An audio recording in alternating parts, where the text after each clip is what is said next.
My name is Phyllis Smith. I am 65 years old, and I've lived in Burscough all my life.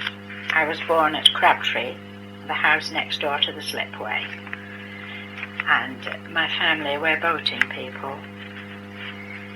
They used to have the horses, the stables were at the back of the house, and they had their boats moored on the canal side. They used to pick up their cargoes from the mills along the canal side, and they had mostly flour, sugar, corn, sometimes coal to deliver. They travelled to Barnoldswick and left their cargoes sometimes there and picked up another cargo. The same at Cone and Skipton. Travelled on to Leeds and sometimes spent the week away from home, so they had to take baskets with food and cook whatever they had to cook was usually fry-ups or porridge.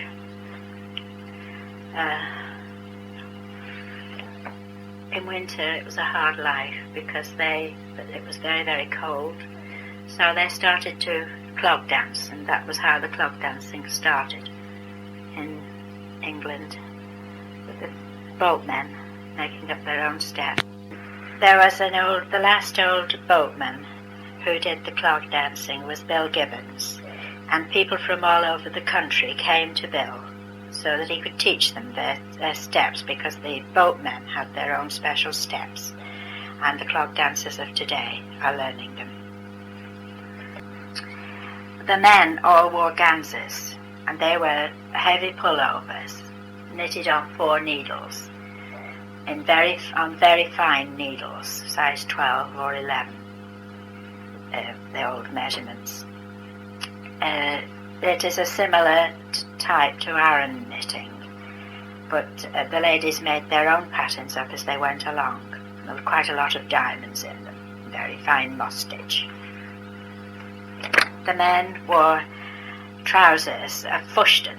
Fustian is the old name. Corduroy is the name that is known today. They're very thick trousers, warm trousers, and they fastened at either side like sailors.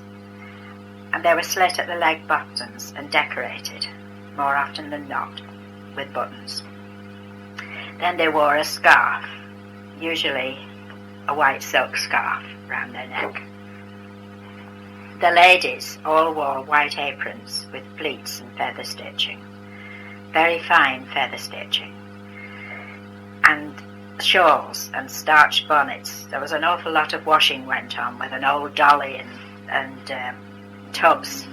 Washing was really, they went on all week, and it was hard work in those days, and all the ironing, the starching, it took days to do really. They were working all the time, and in the evening, as I say, the ladies were knitting these ganzes, so their work never finished. Apart from this, they had to bake for the week, for the men, and get food together. They baked bread. They baked their own bread and cakes for the men to take with them for their weekly trips. Boats coming in from Liverpool were always given priority. In winter the canal would freeze over, but the ice boats were soon out, making sure that the waterway was kept open, because that was the way of getting the food through. There wasn't so many cars around in those days, and the trains were more passenger trains. Some of the tunnels on the Yorkshire side of the canal were low, and the horses had to be taken over the bridges, over the tunnels, and the men left on the boat had to lie flat and propel their way through with their feet, and that was called legging it through. That was another hard job, because it was so difficult to push the boat along, lying sideways and trying to push with their legs. That was very, very difficult. And these tunnels were mainly in Yorkshire. The barge people loved to go to church, and it was quite a way to get to Burscough Church, so they decided to build a mission at Crabtree for the barge people. And a man called Mr. Henriksen came and opened the mission. It was opened by Mr. Henriksen. My father, I have a Bible to this day belonging to my father that was presented to him. They loved to go to the church, and they firmly believed in the Lord and prayed for their safety, just relied on him. The women had to draw their pay packet from the canal company every week, so that they had enough money to pay for the bake they had to do for the week. There was a bit of rivalry going on with my grandfather and his brother. They lived next door to each other, and they had their own boats. And my father's cousin used to try to get out early. He used to go out in his stocking feet so that next door wouldn't know he'd gone, and he tried to get out before them to get through the locks. So there was a bit of trouble sometimes with them because they didn't think they were being treated fairly. They always ended up friends in the end, and they laughed about it. Emma Vickers was one of the local characters. Her parents and grandparents worked on the boats on the Leeds-Liverpool Canal, and Emma's generation was the first to break away from that kind of life. Emma was a very much loved person in Burscough, and she wrote her own poems in dialect, and many people from all over the country came to see her and do recordings. She was on the Radio Merseyside quite often.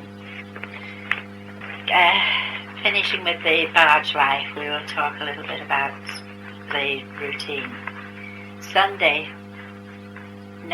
was to be a rest day.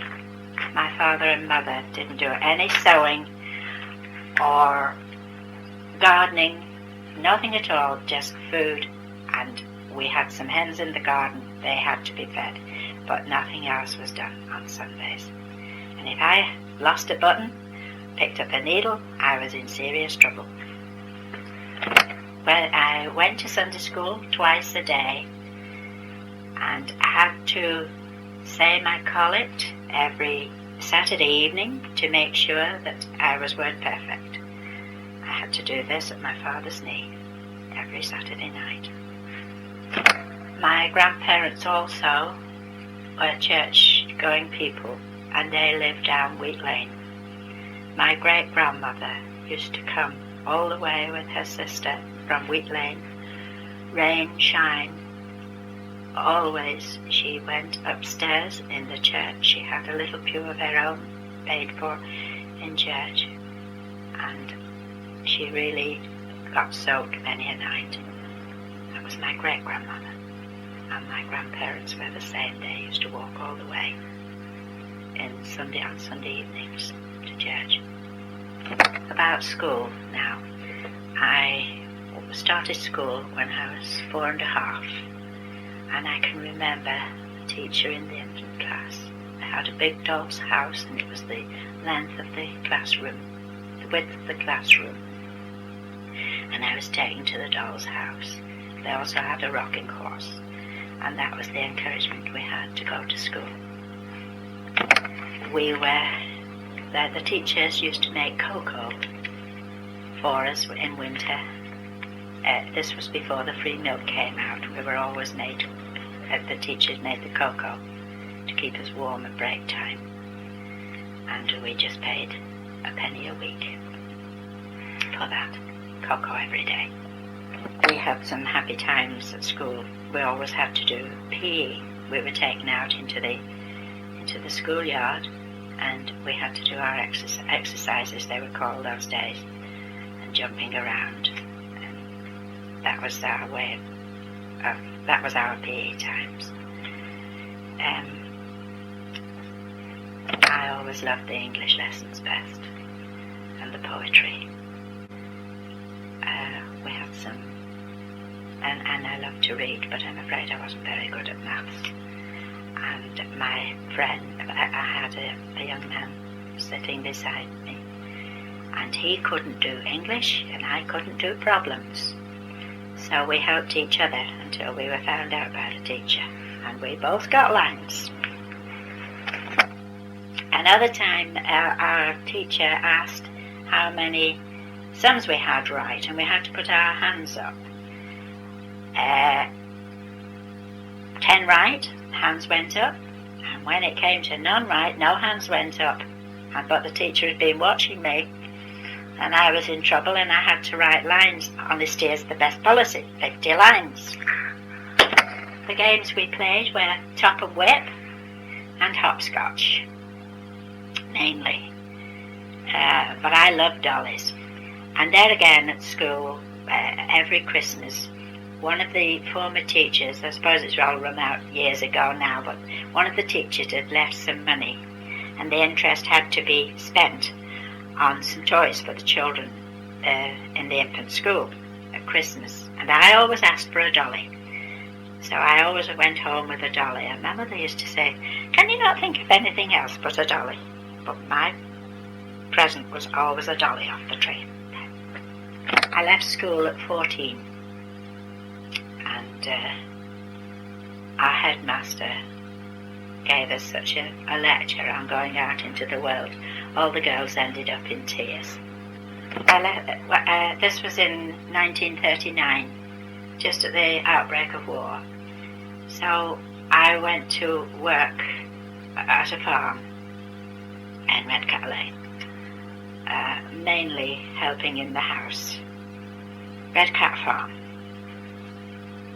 I stayed there until I was married. It was just like being with my own family. They were so lovely with me. But it was suggested that I would work in the factory, but at the time my health wasn't too good, so the doctor advised that I go to the farm. Once a week I was allowed to go to the cinema. The cinema is where the Stanley Club is now, and it was the treat. It was about threepence downstairs and sixpence in the best seats.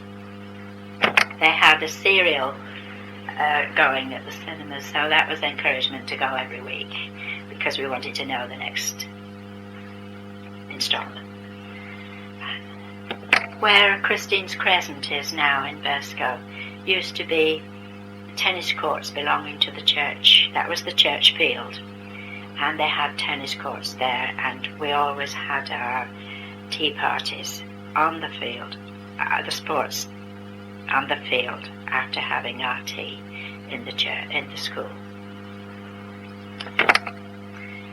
Where the carpet shop is now used to be a chandler's, and they sold everything in that chandler's shop. Next door was where the hairdressers is now, was O&G Rushton's, and they had that was a grocery fair, and they had all the biscuits in tins at the front of the counters. It was a very old shop, all grained furniture, all dark, and the bacon was hung on hooks. The sugar had to be weighed out and the butter had to be patted out as you ordered it. O&G Rushton's used to have travellers going round on bikes to take orders from people on the outskirts of Burscough. And this was done every day in different parts of the area. Then it would be delivered by the van. Where Tyson's shop is now used to be a tailor's shop, Mr. Sturgis, and people went there to have their suits measured. And then after that it was the laundry, and you could go and do your washing there. Following that it was the TSB Bank. Years ago in Burscough, we almost all knew each other, and it was said at one time that anyone coming to live in Burscough had to be 10 years before they could be classed as a local. They were always foreigners till then. Second World War, the population increased and all the estates were built. So now it's quite a big area, quite a big built-up area. But in olden days it was fields and farms. And nothing much really else. We'd reap good dues in those days. When it come to Sunday night, after we get back from chapel, we'd sit round fire blazing breed. And sometimes 4 or 5 old friends would pop in and pay us a call. We're not but stopping here for now, they'd tell us I thought. Then one of us would sit at piano stool, and our Mary Ellen would sing. And if you could say Jack Robinson, we'd make those rafters ring. Me father would get his fiddle out, and my grandad would recite all about poor little Nell, or ships that pass at night. We'd all join in with choruses, solos and duets too. Then children say their pieces, what they'd learnt at Sunday school. Then out would come music, and we'd sing Minstrel Boy or Angeline, and then let it rip, we'd take you home again, Kathleen. When it get near 9 o'clock, me mother would say, dearie me, that clock's not there ticking away. I'll make us all a cup of tea. And out would come beef and ham butters, sweet cake and little buns, and happen apple pie or currant cake, a jolly good supper me mother could make. And then, when we'd all eaten our fill, we'd clear pots away, and my grandma would say, let's have some hymns to finish up Lord's Day. Too soon the clock struck 10:30, and little uns were yawning. Our friends would get their coats on, bid us good night, or we'll see you in the morning. And one would be sure to say, well, we've had a lovely do. You mun come to our place next weekend. Them were greatly times, them Sunday nights of long ago, and there's more besides me would be right fain to see 'em back.